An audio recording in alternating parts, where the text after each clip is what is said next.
to thank everyone here for being here in the first place, as well as WSC Honors for having this program. I also do want to thank Anne.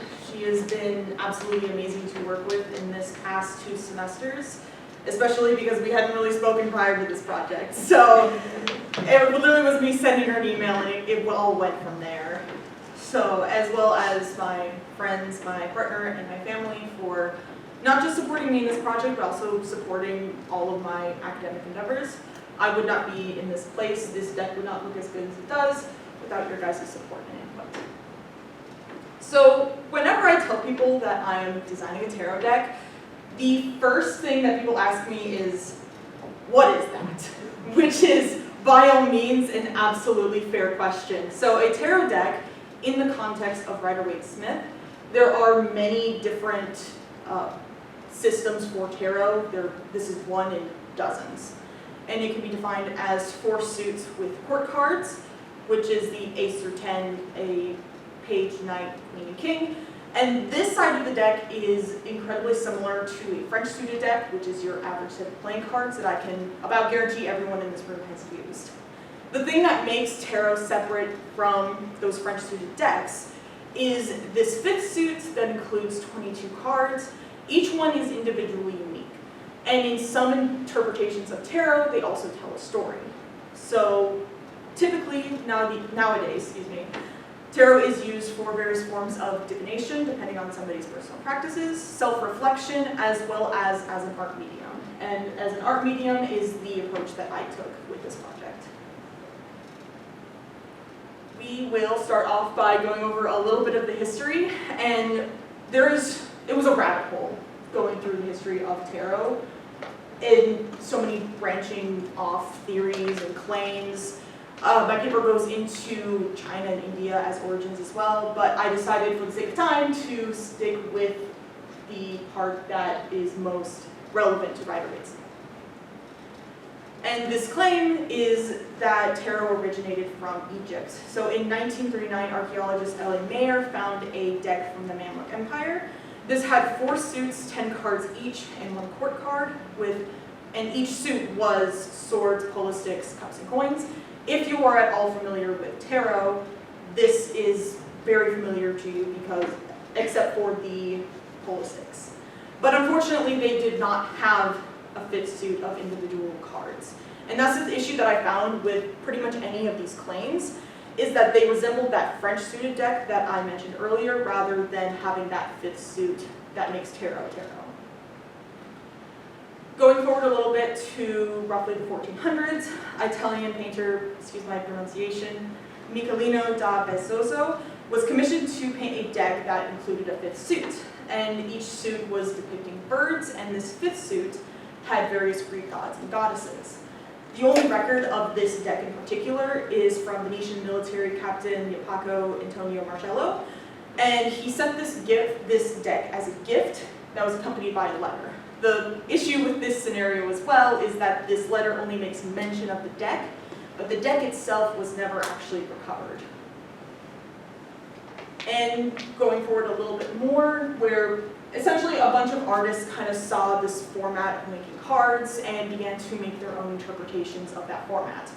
In Milan, Italy, about 20 decks were floating around, and the oldest of these decks belonged to the House of Biscotti di Mondrone. And this also included 4 suits with coins, swords, cups, and batons. With a 5th suit that also is similar to what many modern decks include, which includes the Empress, Emperor, Love, Chariot, Death. This particular card shown up here is the Fool in that deck. And over time, tarot began to move across Europe, and this included France up until about the French Revolution.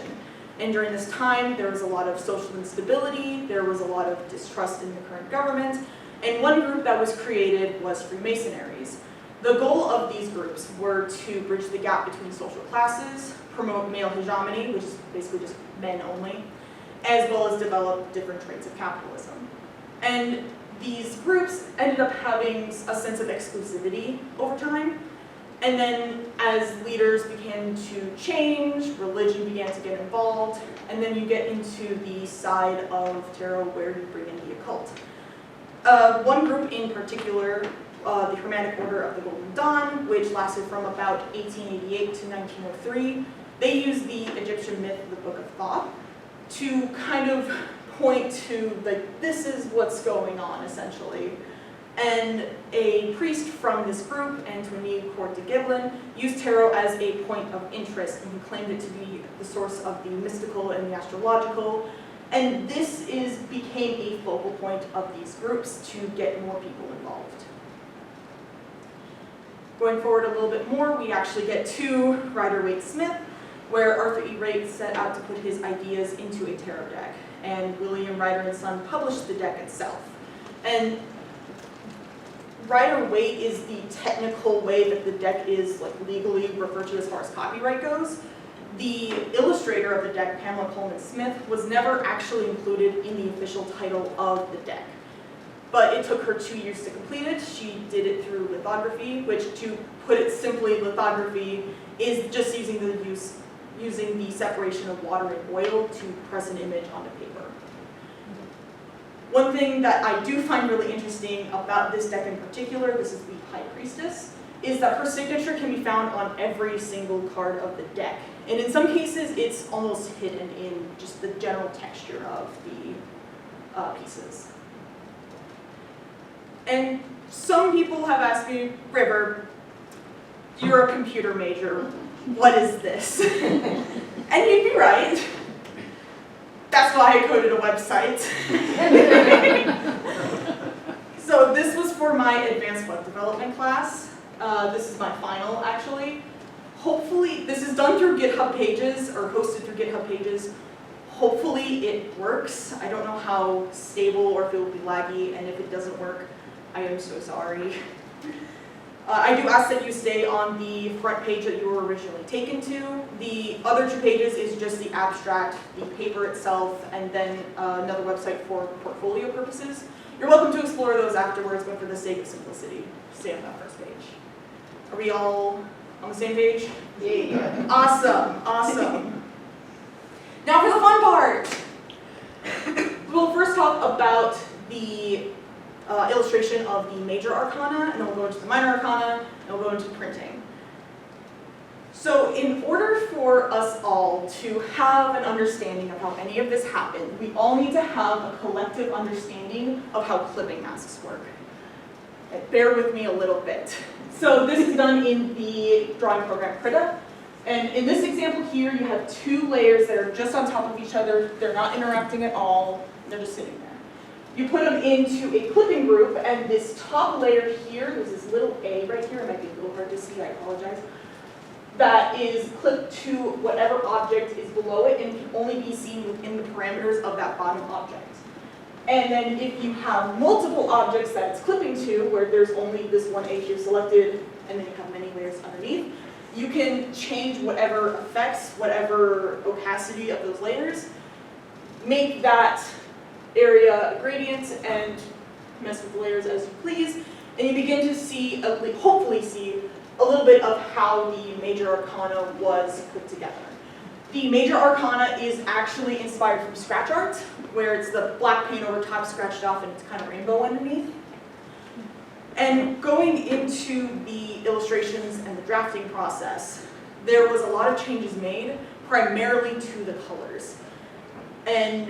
But there were some that were only did minor adjustments, as well as some that were completely scrapped and redone. One of the things that was relatively minor, but I had to go through the entire deck to change it, is a stylistic choice that I made from the get-go. I had Lego in the back of my head. I know I had Lego in the back of my head. Is that I didn't want the characters to have noses. Though when people were going through the illustrations and they got to death, they realized, hey, there's little holes for the nose. And so I had to go through and make that edit to all of the illustrations, which was more funny than anything else. The tower was one card that was heavily changed. It was completely scrapped and redone, and I don't even think you can quite see the tower fully on the projector. But the idea that I had behind doing the tower is that it was going to be a tree with lightning striking it. Though To put it bluntly, this ended up being a relatively flat angle and just wasn't what I wanted overall for the illustration. And so I went with something that was a little more direct in meaning and also more dramatic. And it's something that I'm overall very happy with. The sun is another example that got completely scrapped. And I think that this composition for the draft is fine, but the moon, for context, the moon looked pretty similar to that in the drafts. And people pointed out that the sun and moon looked really distinct from each other. So the sun was scrapped, and you're able to kind of put the two cards on top of each other, and it makes one large image. Which is a great segue into the minor arcana. So the minor arcana was directly inspired by a specific deck, and it is Prism of Visions by James R. Eads. And the selling point of this deck is that each of the minor suits of the minor arcana, once you put all of the images together, they form one large panoramic image. This solved two problems. There are 78 cards in a tarot deck. The minor arcana already has 56. And that's a lot of documents to mess around with. So this solved two things. A, color consistency. I could have one document and all the colors would be consistent, and I wouldn't have to, if I wanted to change the colors, I didn't have to go through a bunch of documents to do so. And B, I only had to juggle 4 11,000 pixels wide documents. As far as changes in the drafts of the minor arcana, the biggest one was color. And while I do think that the colors of the minor arcana are fine, it looked incredibly separate from the major arcana. So essentially, the major arcana was incredibly bright and a little dark, as you can see. And then the major arcana, or minor arcana, excuse me, used a lot more muted colors, and they felt almost too distinct from each other. So the solution to that was to brighten up the minor arcana and then lighten the minor or major arcana, getting them mixed up. So this is an example of the drafts versus the final version of the cups, for example. And I love the colors of the drafts, believe me, I do. It just sits better with, as an entire deck, with the colors the way they ended up being. And I originally had the water blue in the final version, but I didn't like it too much with the orange background. And oddly enough, it was favored to have the water be orange when I was showing it to different people. So going into the printing process, there's the original plan, and then there is what ended up happening. Yeah. The original plan was to just print these off at the IRC here.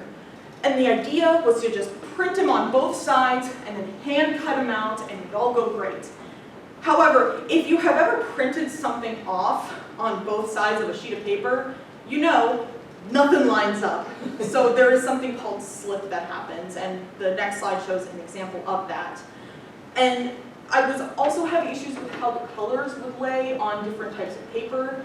There were certain kinds where some of the ink would kind of rub off, and it just wasn't something that was going to last very long either. There was even the idea of using the printmaking lab in studio to print the back sides on for the sake of time. It just couldn't be done. And so what ended up happening as far as slip goes, this is 4 separate cards. And on the other sides of the cards is a perfectly lined up chest card. But the backs jutted over to the side, so it wasn't really able to be done as easily. The solution was, if you can't do it yourself, pay someone else to do it. MakePlayingCards.com was one of the cheapest ways to have a deck printed. They are specifically for prototyping in nearly any material and any finish. So what the challenge became now was getting everything ready to print through that website. One of the things I had to do was to convert the colors from RGB to CMYK. If you have ever printed something off and it didn't look good, that is what happens. You went from digital display to ink, which use very different ways of colors interacting with each other. And remember when I mentioned that the minor arcana, each suit was 11,000 pixels wide. There was also dozens of layers in each one, and my drawing program was not happy. That's my reliability report from the day that I was compressing and converting all of this. And it also did some weird things with the colors. It's hard to see it here, but on the right-hand side, the background almost became orange on this particular set. And from there, it was a matter of just cutting up the major arcana to be, minor arcana, excuse me, to be printed off. And how I ended up doing that is just taking the PNGs of the entire suit, making 14 copies, and then cropping each one meticulously, rinse and repeat 4 more times. And this was easier. I swear it was easier. And finally, we go into the final prints of the entire project. And I had gotten a test print that was matte, and it doesn't do it as much justice on the projector. I do have the actual test prints here with me, but the colors kind of were coming up a little bit in some spots, like they weren't quite printed on right, and it almost, things tended to stick to the matte finish as well. So that is why I went with the choice of doing glossy, which has a protective layer over the cards. They just kind of slip around a little easier. And that brings us to the final deck. Getting this in the mail was a feeling that it was terrifying, because this was about $40, that's shipping including to print off. But I cannot put into words the amount of pride that goes into this project, the amount of work that went into it. I'm someone who works digitally primarily, so having a project that went from digital to something physical is incredibly rewarding. And that's what I want people to take away from any of this, regardless. I know tarot is not everyone's cup of tea, but do a project. Do a project, and even if it takes you years to complete it, I want other people to be able to feel that sense of accomplishment when it comes to doing large projects. It is not something that money can buy, and it is not something that AI can generate. Thank you.